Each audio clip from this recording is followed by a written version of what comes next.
Howdy, howdy. Welcome to Muscle for Life. I'm Mike Matthews. Thank you for joining me today. And if you like what I'm doing here, please do subscribe to the show in whatever app you're using because it helps boost the rankings of it so other people find it more easily, and it makes sure that you get notified when I publish new episodes so you never miss a vital installment of Muscle for Life.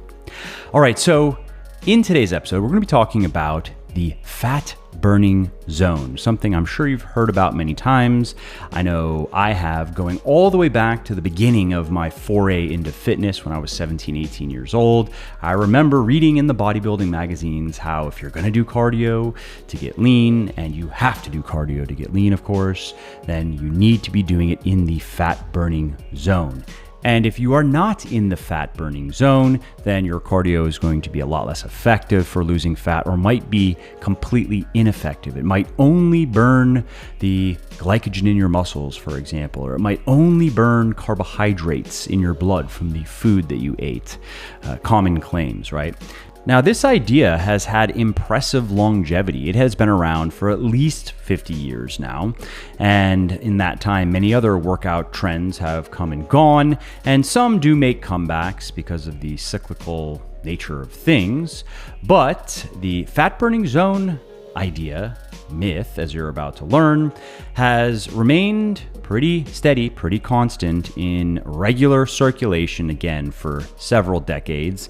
People still think that that's the ticket, that's how you get lean. And yes, this is largely a myth, at least the way that most people understand it.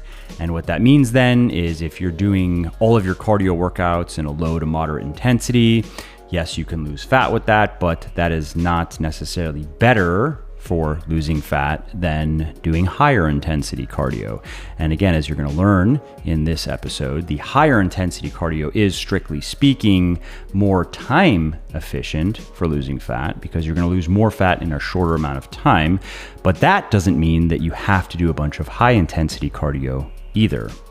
Also, if you like what I am doing here on the podcast and elsewhere, definitely check out my sports nutrition company, Legion, which, thanks to the support of many people like you, is the leading brand of all natural sports supplements in the world. And we're on top because every ingredient and dose in every product is backed by peer-reviewed scientific research. Every formulation is 100% transparent. There are no proprietary blends, for example. And everything is naturally sweetened and flavored. So that means no artificial sweeteners, no artificial food dyes, which may not be as dangerous as some people would have you believe, but there is good evidence to suggest that having many servings of artificial sweeteners in particular every day for long periods of time may not be the best for your health. So while you don't need pills, powders, and potions to get into great shape, and frankly, most of them are virtually useless, there are natural ingredients that can help you lose fat, build muscle, and get healthy faster, and you will find the best of them in Legion's products.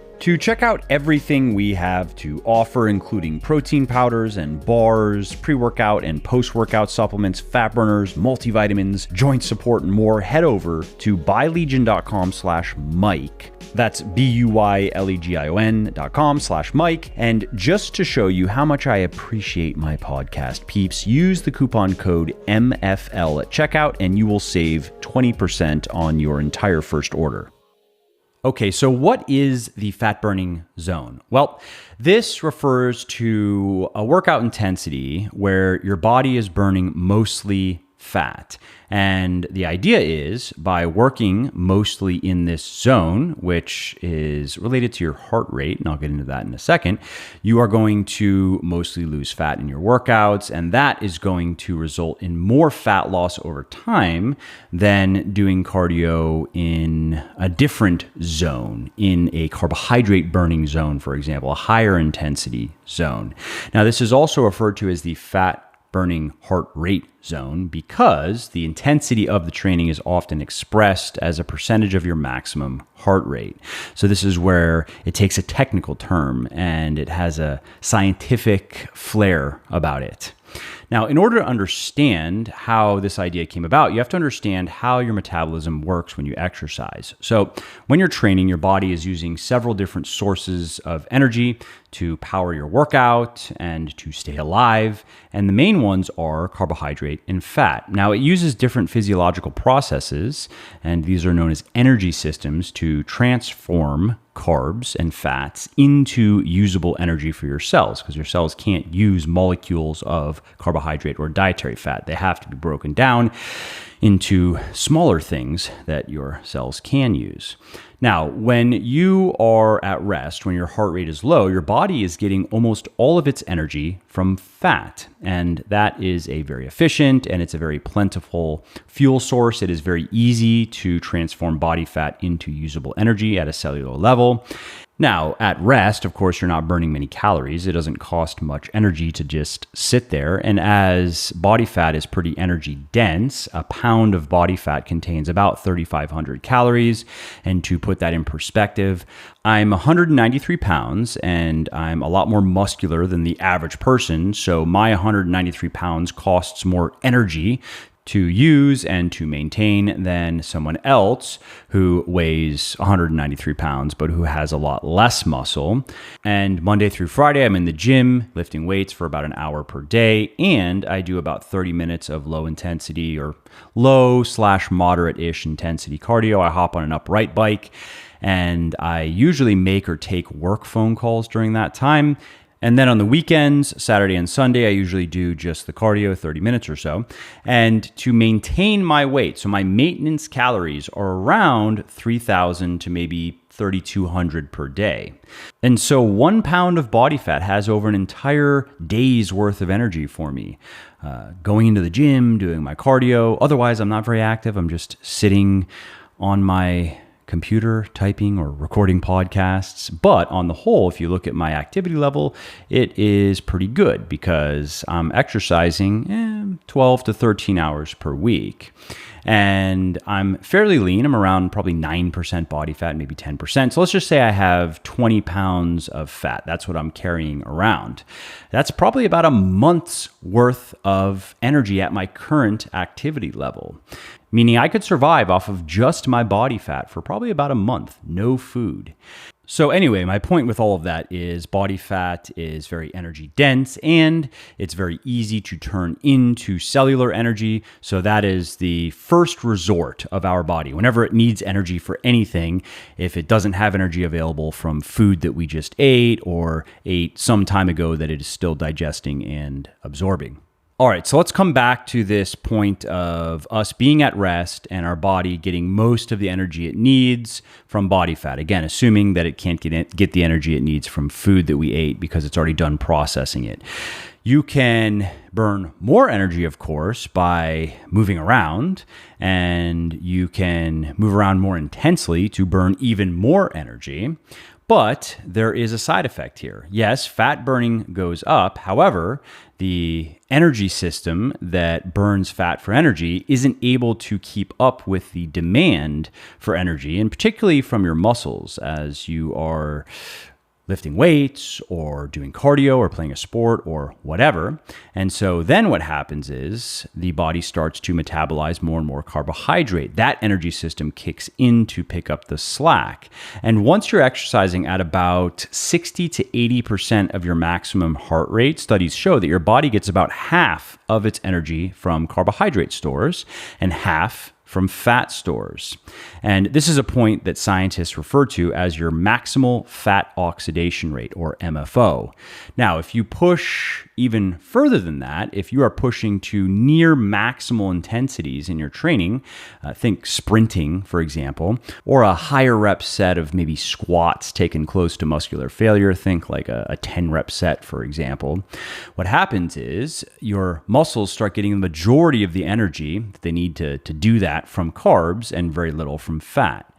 And so if you just connect those dots, you see how this fat burning zone idea came about. The theory was, if we want to lose as much fat as possible from our workouts, maybe we should work out at the intensity at which our body burns as many calories as possible while still getting the majority of those calories from fat and not carbs. Sounds nice, but there are a few reasons why it's all hat and no cattle.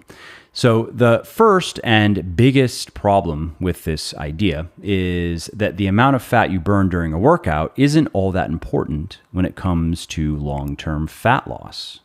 You see, when you burn more fat and less carbs during a workout, you just burn less fat and more carbs later in the day, and vice versa. And the reason for this is studies show that our body will calibrate how much fat and carbohydrate it burns over a 24-hour period to make sure that it's burning the same amount in terms of proportions, regardless of what we burn during our workouts. So for example, let's say you burn 400 calories during an intense 30-minute run. And most of those calories are coming from carbs because it's high intensity and your body's fat-based energy system just can't keep up.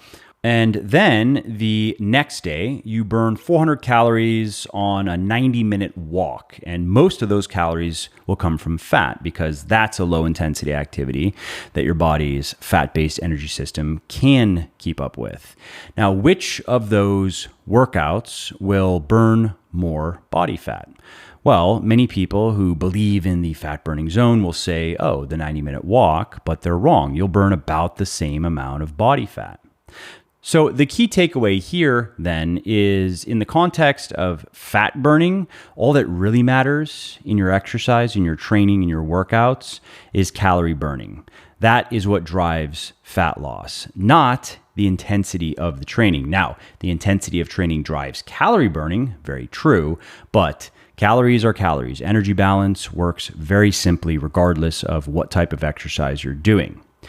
The second problem with the fat burning zone idea is the way that most people implement it. So what they are often told is they need to hold themselves back in their training. They need to do relatively easy workouts. And that's what the fat burning zone workouts are if you are even moderately fit. And they then will not do moderate or higher intensity workouts because they think that those sessions are not going to be as effective for fat burning because they are not in the fat burning zone. As I mentioned a few minutes ago, though, technically the fat burning zone is up to 80% of your maximum heart rate. And that's something that most people would consider a pretty difficult workout. That's a moderate or even a fairly high intensity training session. So for instance, let's say you do something very easy. Let's say you go for a walk and you burn off 100 calories and the majority of those come from fat. Let's say 85 of them come from fat.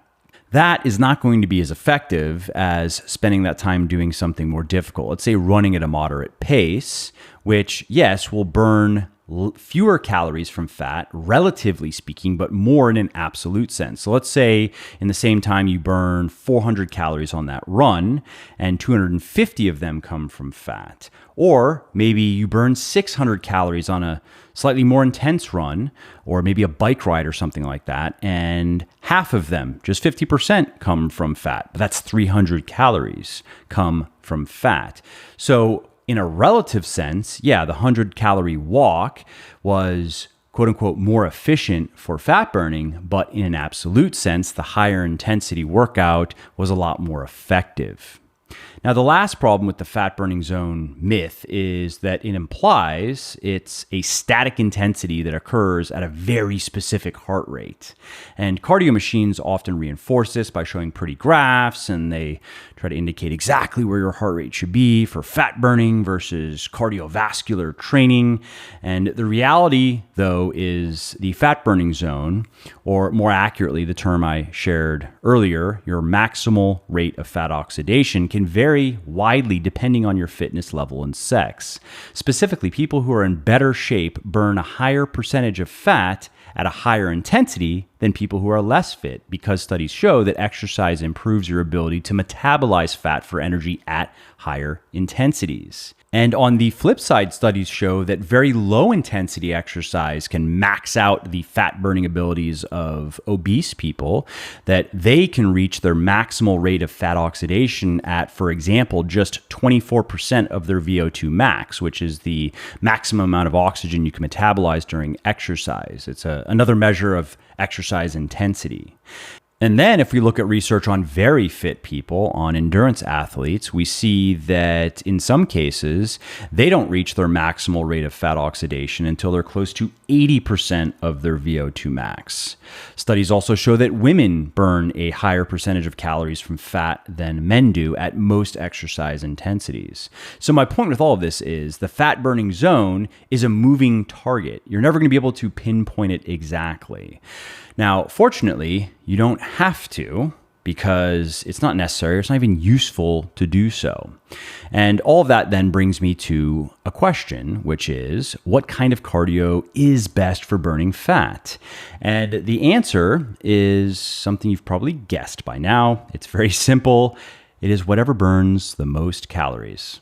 That's it. Now, that doesn't mean I'm telling you to only do very, very high intensity cardio, to only do HIIT, for example, because while HIIT does burn the most calories in the least amount of time, it is also pretty hard on your body. Even if you choose something that is low impact, like biking or rowing or swimming, it places additional recovery demands on your body. And if you're listening to this show, you're probably doing a fair amount of weightlifting, a fair amount of strength training, and your priority is to progress there and to make sure you are fully recovering from those workouts. And in that case, I would not recommend doing a bunch of HIIT. If you want to do some because you want to get the extra calorie burning or the extra cardiovascular endurance, then I would recommend capping it at probably about an hour per week, and I would split that up into 2 or 3 sessions. So then the best fat loss cardio regimen for you is going to be the one that allows you to burn the most additional calories over time. So let's say you're going to be cutting for a few months. We have to look at it from that perspective. And when we look at cardio through that lens, we realize that just a couple of HIIT sessions per week is inferior to twice or maybe even 3 times as many lower intensity sessions per week if we're just looking at fat burning, assuming you're not trying to do 1-hour HIIT sessions, you're not trying to die basically. And the longer term perspective also makes it clear that you need to be doing cardio that you enjoy, or at least that you don't hate. And unless you have a masochistic streak, you probably don't really enjoy very high intensity cardio. You probably more enjoy what I do. Hop on a bike, 30 minutes, work up a sweat, push yourself to an effort level of maybe a 4 or 5 out of 10, where you're breathing more heavily throughout your workout, but you can still have a conversation. Maybe you have to catch your breath now and then, and, burn a few hundred calories and take a shower and move on with your day. And so then that's my general answer when people ask what type of cardio they should do or what type of cardio routine they should do to lose fat faster. A fair amount of low/moderate intensity stuff with small amounts of high intensity stuff if they feel up to it. All right, well, that's it for this episode. I hope you enjoyed it and found it interesting and helpful. And if you did, and you don't mind doing me a favor, please do leave a quick review on iTunes or wherever you're listening to me from, in whichever app you're listening to me in, because that not only convinces people that they should check out the show, it also increases search visibility, and thus it helps more people find their way to me and learn how to get fitter, leaner, stronger, healthier, and happier as well. And of course, if you want to be notified when the next episode goes live, then simply subscribe to the podcast and you won't miss out on any new stuff. And if you didn't like something about the show, please do shoot me an email at mike@muscleforlife.com, just muscle, F-O-R, life.com, and share your thoughts on how I can do this better. I read everything myself, and I'm always looking for constructive feedback, even if it is criticism. I'm open to it. And of course, you can email me if you have positive feedback as well, or if you have questions really relating to anything that you think I could help you with, definitely send me an email. That is the best way to get a hold of me, mike@muscleforlife.com. And that's it. Thanks again for listening to this episode, and I hope to hear from you soon.